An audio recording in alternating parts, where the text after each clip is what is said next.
about non-competes, and as Scott mentioned, happy hours next. If we had that first, we thought about maybe a cold open where Katie did her best John Lennon impersonation and started singing Imagine, but she told me no. No. You don't want it. I don't want it. We'll skip it. We have two introductory slides, and we didn't realize how giant we're going to be, so we're going to move through those. But I do want to talk a little bit about our background and to give you some context for who we are and why we want to talk to you about these issues. So this topic really hits close to home for me. I'm a business litigator, a trial lawyer, but a substantial part of my practice has always been non-competes.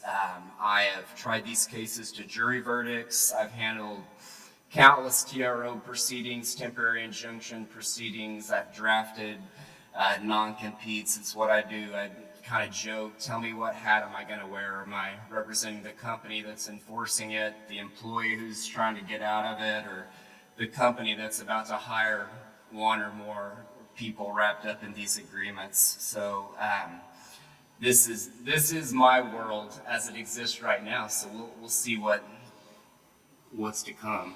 So in other words, Chris is about to leave a comment on the FTC and say, "You're going to make me unemployed." No, I joke.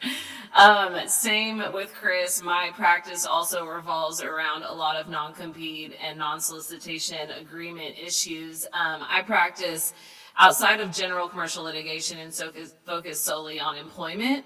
And in that regard, I'm everyday counseling employers with regard to their policies and agreements they have with employees, including these non-competes, and how we can draft them to be enforceable, how we can draft them to be best held up in court, but also get your goals met.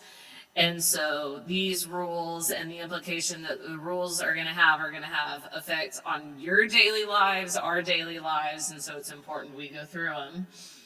Yeah, and so just to start, I think non-compete law is just inherently fascinating. You can have a strong, valid-looking agreement, and if you get to court, and even if it's, like I said, strong agreement, strong facts on breach, you're going to hear persuasive arguments on both sides of this issue. And I think it's because this is one of the areas of the law that balances some competing and complementary concerns. And you've got free enterprise, you've got freedom to contract, you've got employee mobility, goodwill, trade secrets, and they're all wrapped up together, but sometimes they compete against each other. And so this year, January 5th, 2023, the FTC, with one fell swoop, has announced that these may be a relic of the past. So where we're going with this is, how did we get here to this proposed rule? What's the effect of the rule? What are the nuts and bolts of it? And then we're going to talk about how you as organization leaders or law firm leaders can get ready and evolve if the rule does go into effect. So how did we get here? There's no doubt when used properly, these types of agreements serve a valid business interest, and they're enforced by almost every state in the country. Some of your organizations probably, premise your business structures on using these types of agreements, non-solicits or non-competes. So why are the feds coming in? Why do they want a nationwide ban? Why do they want to break these down? And there's really a few reasons. One, generally an employer and an employee are in uneven grounds in terms of bargaining leverage when a non-compete surfaces. And in today's evolving business climate, that's a red flag. It just is. And so there's been a call to regulate those issues. And if any of you have ever litigated these issues, you've probably dealt with a situation where an employee, true or false, has said that, I just got this big stack of papers when I onboarded and I signed my name because they gave me 30 minutes to sign my name and I didn't even know I had a non-compete agreement, or I just docu-signed my signature and I never knew I signed one. And that shows up in the articles about why the FTC is looking to do this. Second, non-competes have grown increasingly prevalent over the years. On the organization chart from top to bottom, we're going to show you some real-world examples that kind of take this to the extreme. But long gone is the day where just the C-suite or the high-level sales team has a non-compete or a non-solicit. We're seeing these at every stage of the org chart. And then with the prevalence and the proliferation of these agreements, what you're finding is companies are really looking to push the boundaries of what they can get away with and inserting unreasonable terms because they have the leverage. And at our firm, we kind of call this abuse or overuse retention by intimidation. And it works. It works because you're going to have an employee that can't litigate it, and they're at risk because they're going to get put on the sidelines. They're going to lose their job. They can't fund litigation, and companies can. And so that's why the feds are coming in to break these up. So we're going to get into some of the, like I said, some of the odd and overbroad examples of how we got here. So you guys are probably all familiar with the McDonald's coffee case. It's what we think of when, tort reform came about. So the McDonald's coffee case of non-compete world is Jimmy John's. All right, so the New York AG went after Jimmy John's because Jimmy John's was having their sandwich artists sign non-competes that prevented them from going to work at a competing sandwich shop within a 3-mile radius for 2 years. And so the state of New York went after them, and that's kind of been used as the example for years of, are we serious? Are we really doing this to protect the secret ingredients or the secret way to make a sub sandwich? You see the dog walker example next. This is a real life. This is in Bell Nunnally's What Not to Do file. So we were presented, I'm going to protect the names of the innocent, but we were presented with a proposed or a non-compete that someone had drafted and given to an employees for dog walkers for a doggy daycare. And this non-compete prevented the dog walkers from competing in a 20-mile radius for 10 years. So doubtful that's going to hold up. You see the nurses image there. This has to do with a case out of Wyoming during COVID. And you had nurses that were, on the front lines battling COVID and were left their job to take a different job. I don't remember the exact circumstances, but the hospital system sued the nurses, sat them on the sidelines, got an injunction, and ultimately these nurses were represented by a really good lawyer in Wyoming, took it all the way up to their Supreme Court, won after years of litigation, and that lawyer has actually now led the charge in Wyoming to try to create a legislative ban in Wyoming.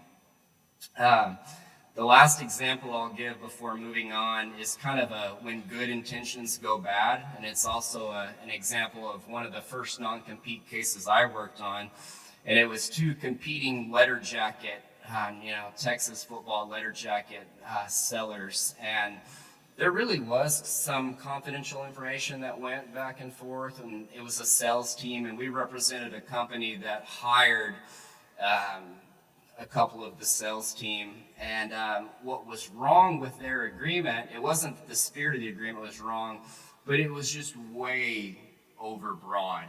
And we won the case on summary judgment. We're able to show that, like many, it had a geographic radius restriction on what was to be prohibited. And these people just did letter jacket sales in the Dallas Metroplex. But when you map that radius out, they were prevented from stepping foot in not only the Metroplex, but Oklahoma, Arkansas, Louisiana. And we were able to show that to a judge on a screen, and it was kind of an instant winner there. And so these non-competes have just been overused and abused, and that's why we find ourselves here.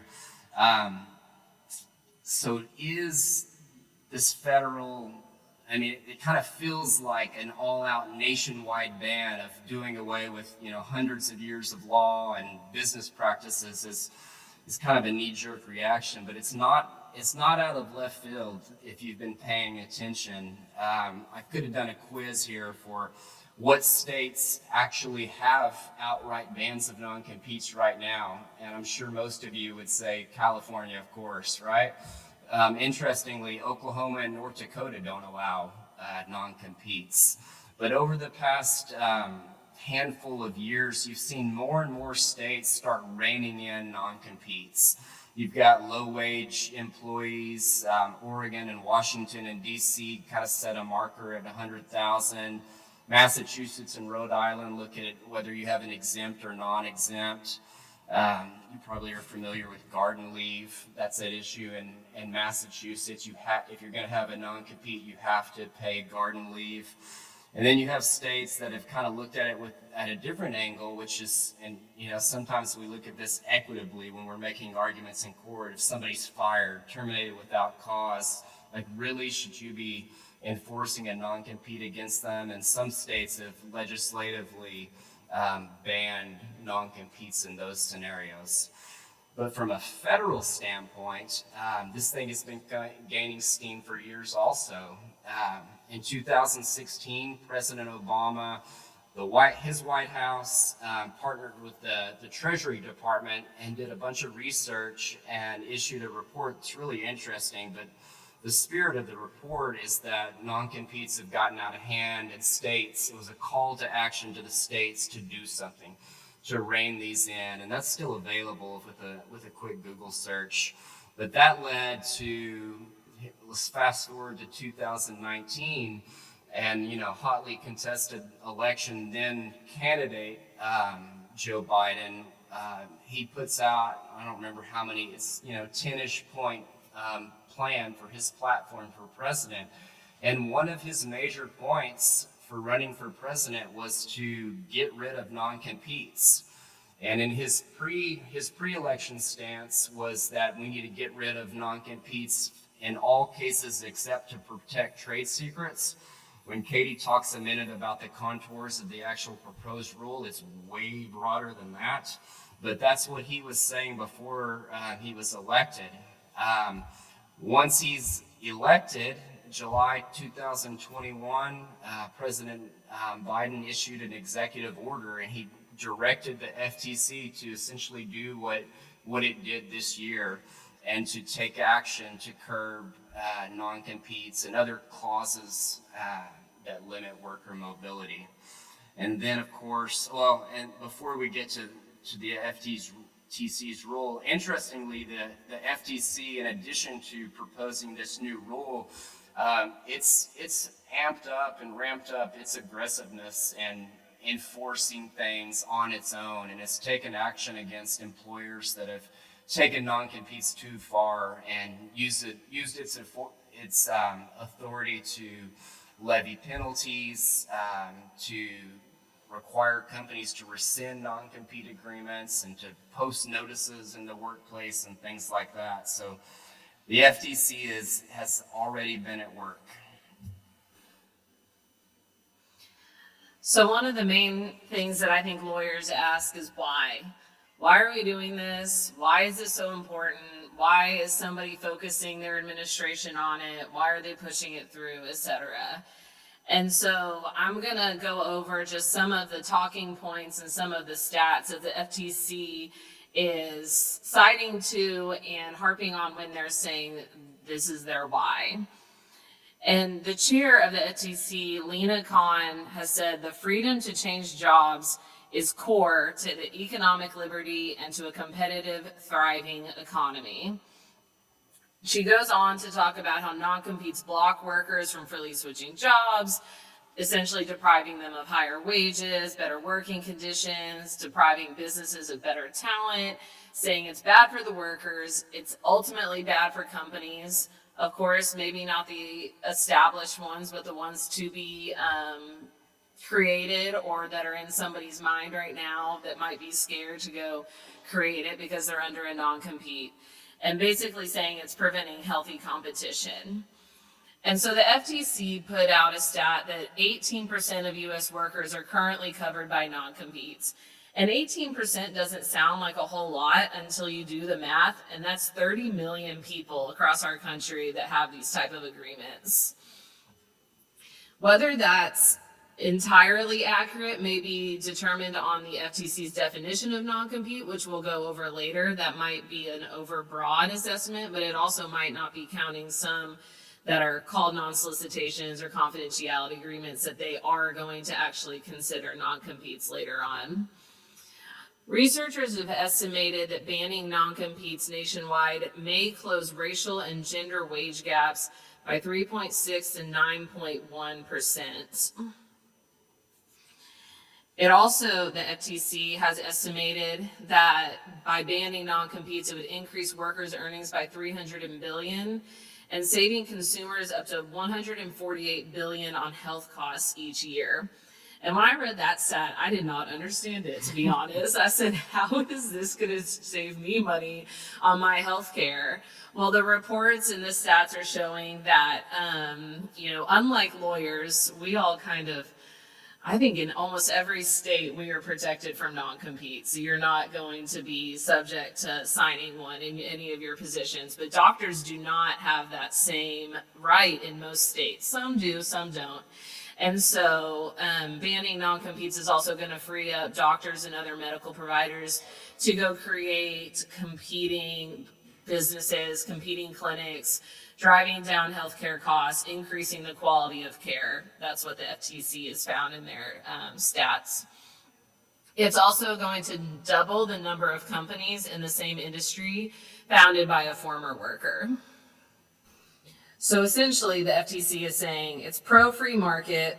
We're going to increase the products and the quality of services out there, which is ultimately good for the consumers, and it's going to be good for companies, and it's also going to lower prices. I think of it in the sense of, I don't know about you, but whenever I search for a gas station to go to, I don't ever go to one where it's by itself. Because that's the highest gas out there. That's where they're going to be up the prices. You go to the corner that has 4 on each corner because somebody's going to have lowered their prices. That's the way that I think about this. So what about the rule? That's probably what you're all wondering, is what does the rule actually say? And I do want to emphasize proposed rule. We do not know whether this is going to be the format of the final rule. We'll talk about where this is at in the process of making the rule. And so just because Chris and I are saying this is what's proposed, don't go back to your company and say, this is the rule right now, we need to change. It's not yet. We're still in our waiting mode to see what will happen. So what does the rule currently ban?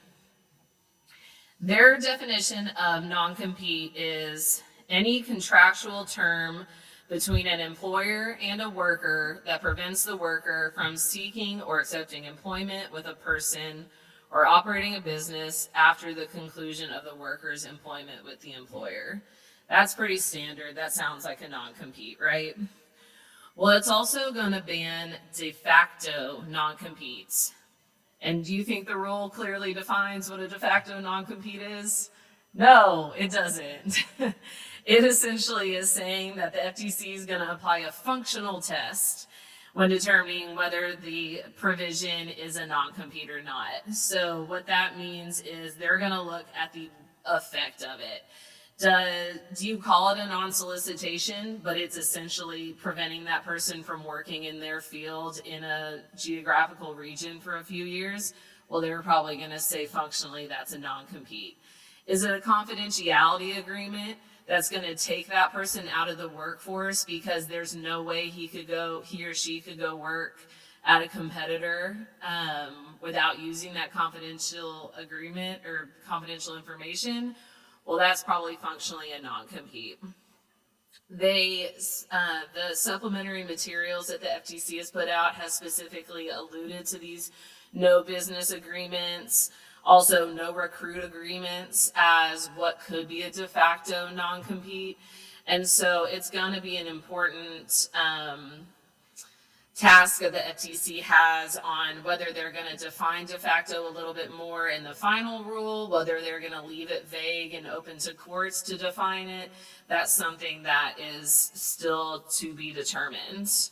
Another thing that could be determined to be a non-compete is a liquidated damages provision, essentially charging somebody damages if they do go out and compete. That also could get you in hot water. So another thing that stands out in the proposed rule that I think most people pick up on is that it doesn't say employee, it says all workers. So that means employees, independent contractors, interns, externs, even your unpaid intern, volunteers, all would be covered under this rule. The real only exception is a franchisee in the context of a franchise relationship, and that's because that is probably going to be determined under other laws. And so, is it retroactive? Currently, yes. And this was a big surprise to most people who were tracking what the government was saying it was going to do. We all thought, okay, moving forward, you can't enter into these moving forward, but surely not what I've done in the past, because I've already given that person confidential information. I've already given that person access to my clients and my customer list and et cetera. Well, no, it's retroactive. And it's currently saying that the employer is going to have to give individualized notice to each employee who has a non-compete within 180 days or 6 months after the final rule goes into effect. So practically, what does that look like? Probably an email or a letter to your current employees, but also a letter to your former employees at their last known contact, letting them know that this non-compete's no longer effective. So then the question arises, well, is mine a de facto non-compete? Do I have to send out this notice? Nobody's telling me what a de facto non-compete really is. That's going to be a gray area where it's really important to look at your non-compete, how it's written, the effect it has on that person in their position. Does it take them out of the market of a job in that geographical region? Is it written so broadly that it would fall under this rule? And then you just have to analyze the risk versus the reward. Do we go ahead and send out the notice? Because a big thing that the notice does is it takes away the possibility of retroactive liability. Or do we not? Because basically sending them a letter saying, hey, you're good, go compete, you're probably going to get some competition shortly after. So that'll be something to pay attention to. And then there are some exceptions to the rule. One being a sale of business. And so if it's a non-compete entered into because of selling a business or a person disposing of 25% equity in the company at the time of entering into the non-compete. And that's important. That 25% is written even broader than California. It's not going to be somebody who's selling 5-10%. It has to be 25% of the equity in the company in order for that non-compete to be accepted from the rule. And then we have listed some confidentiality agreements, some non-solicitation. I'm not going to repeat myself too many times, but again, it's this overbroad de facto. What is it? Is it a non-compete? Is it not? Just because you put a title of non-solicitation doesn't mean it's going to be outside of the rule. Concurrent employment restraints, you are still, of course, able to say, hey, you can't compete while you're on our payroll. That is not being taken away. You can have those policies in place. And then interestingly enough, there are certain employers who are accepted from the rule. Certain banks, savings and loan associations, some common carriers and air carriers. in nonprofit organizations, which I thought was an interesting one because why would we not want more nonprofits out there? But hey, I don't make the rules. So is this really happening? And when I was writing this slide, does anybody remember the School of Rock song where it's how a bill becomes a law? And it's a little Bill on Capitol Hill singing, I'm just a bill. I told you she wanted to sing. So I actually went and watched that because it's not exactly how a rule happens, but it does still follow generally the outline. So the FTC puts out a proposed rule. It's currently accepting comments. It was supposed to close in March, but it's now extended through April 19th. And what's coming up next is the FTC will either issue a proposed modified rule and go back to comments, letting companies and people put in their comments, and then maybe issuing another proposed. I mean, it can go in that cycle, or they could just skip straight to a final publishing of a final rule. Experts and the people who have followed this have said we should really expect a final rule to be pushed through this year. It is only April, so there's still time to do another proposed rule and another set of comments and push that through. Or we could see them just going straight to the final rule. It is important to note that they can make modifications and just push it straight to final. It doesn't have to have another comment period.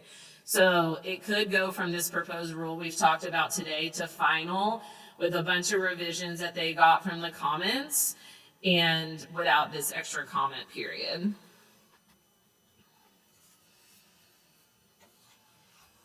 And so the final step would then be publishing, of course.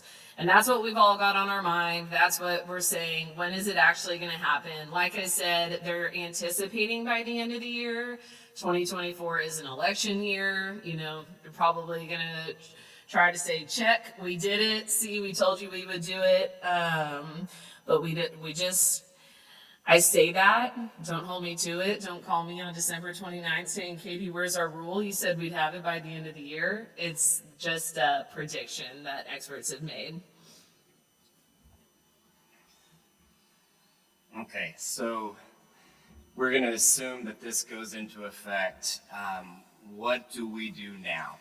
All right, like I mentioned earlier, non-competes and non-solicits and confidentiality agreements certainly serve valuable business interests. So some companies, some of you are going to be looking, well, how can we protect our business interests? How can we protect our confidential information? And so even as the law exists right now in Texas, you're safer to have a non-solicit structure than you are with a non-compete structure. Courts look more favorably to them.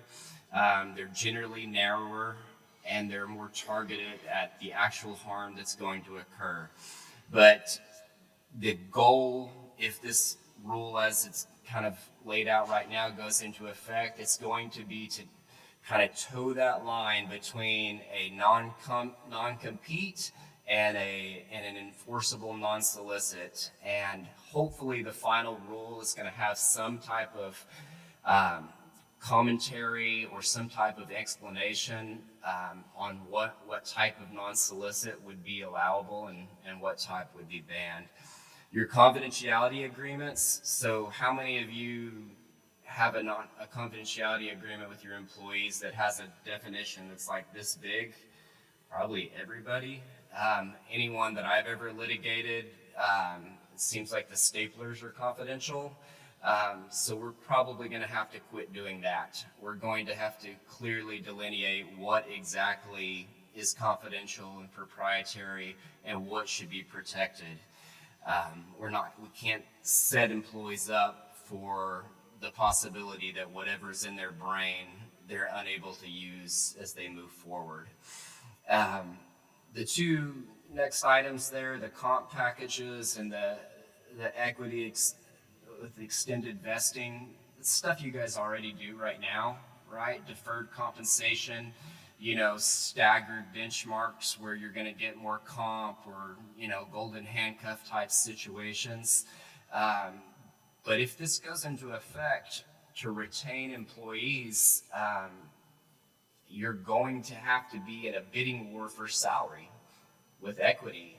And that's what the government wants to happen. They want to drive up wages and they want employees to have more leverage.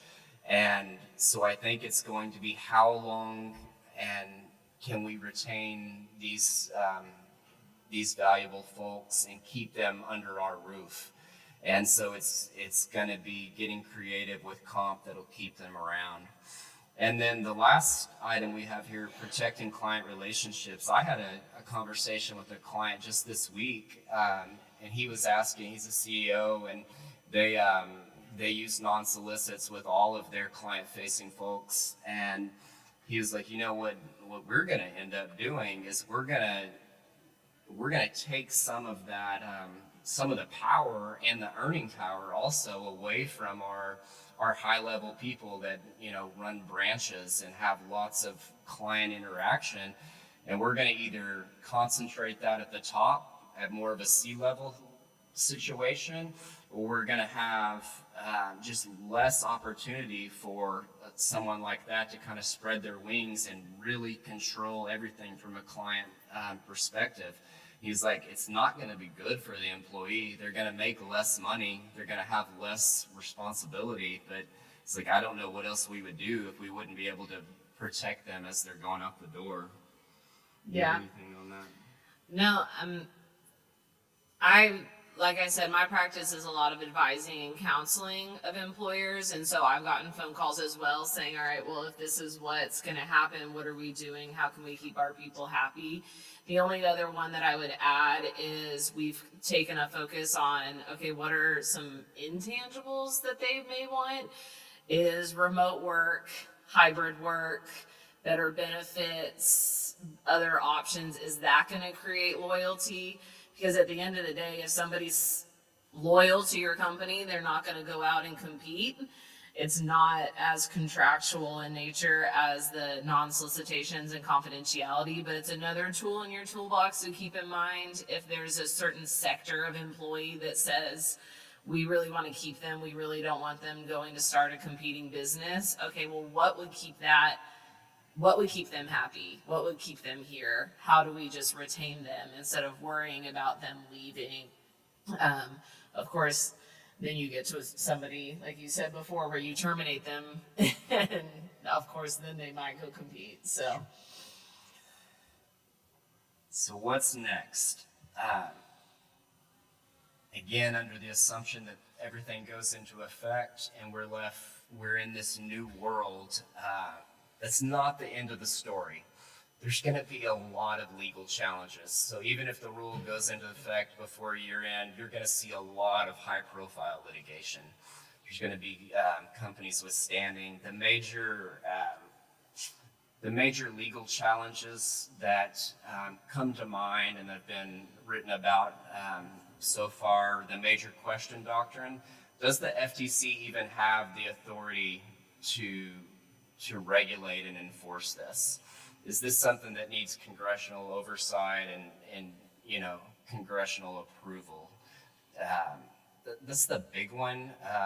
There's constitutional issues here. I mean, it's an asset of a company. It's a bargain for exchange that's already happened. Like Katie said earlier, there's confidential information that's gone one way and a promise not to compete or solicit that's gone the other way. And a retroactive taking of that property, I think, will be litigated. And so I think you're going to see a lot of litigation that happens really quickly. I'm sure some of it may be already in the works. New administration. What's interesting about non-compete law is, although it has been pushed by the current administration, I don't really see it as a red-blue, conservative, liberal type issue. You have big business, certainly you would think, on the side of non-competes, but then you also have technology innovation and protection and companies like that who their lifeblood is creating and innovating and then protecting that. So I don't necessarily see it as overly political, but certainly a new administration, if this is done by the FTC, if somebody is, the next president is different than the current one, that president could order the FTC to rewind this thing, and then we'll get to talk to you guys in a couple of years and about what we do next. And then the last thing we have there is the new rule becomes the new normal. And in some of the literature that's been published about this, kind of the underlying logic is this already works. It works in California. If you guys have operations there, these types of agreements are already banned in California. And we have Silicon Valley and some of the biggest companies in the world that make it work, and they innovate and they compete with one another and they make it work. And I'm sure you may have different opinions about that, but that is one of the underlying reasons why this is being pushed right now, is that there's a track record of it working. Anything fun? No. Okay. Well, we are happy to answer any questions if you guys have any. Yes, we did leave time at the end for questions, but we also knew we were last and we were holding you to happy hours, so we figured if there aren't questions, we do. Yes. Yes, in black sweater. Yes.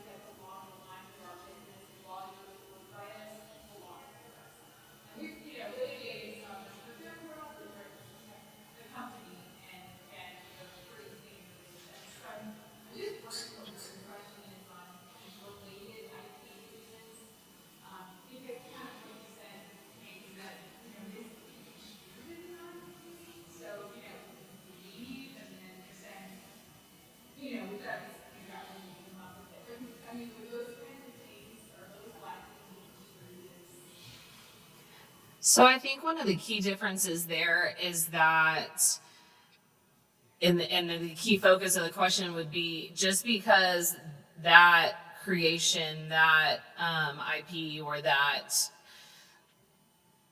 thing that was created, is just because you can't take that with you or go use that, is that person now going to be removed from the market in general in that space, in that geographic field? I would think no, because the expertise would still be there, the experience, etc. It just wouldn't be able to take the actual product that was created. And so I haven't read anything where anybody's talked about IP agreements being, thought of as a de facto non-compete.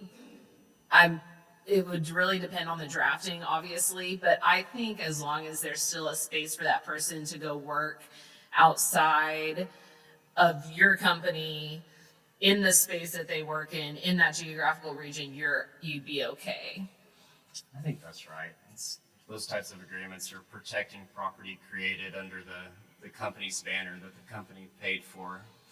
It's a little bit different than the overly broad confidentiality agreements. Right. Because, I'm sure you've heard of litigation where there's a confidentiality agreement where somebody, they essentially cannot go work for another company without using that information under the broad definition that's in the contract. That's the practicality, is can they go work elsewhere in that field, in that geographical region? If the confidentiality agreement's written so broad that no, because now you're taking away their expertise, you're taking away their experience because it's innately using the confidentiality agreement. Whereas with the IP agreement, you'd actually be using a tangible object or software, whatever it is that's protected under that.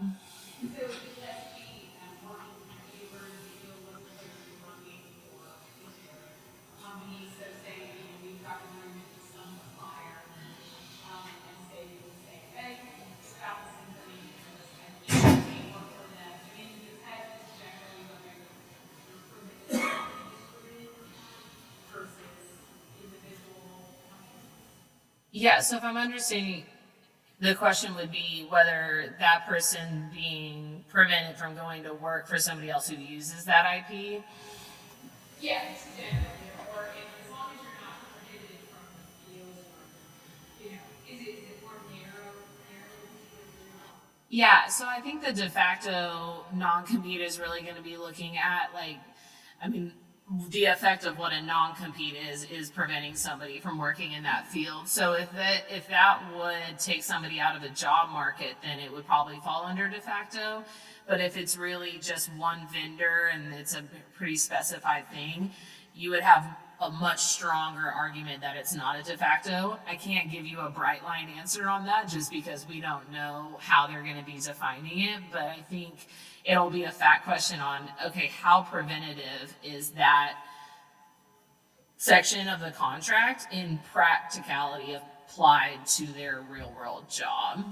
So it could be, that agreement with one person, and it does take away their job market, whereas with another person it doesn't because of the difference in what they do. So, yeah.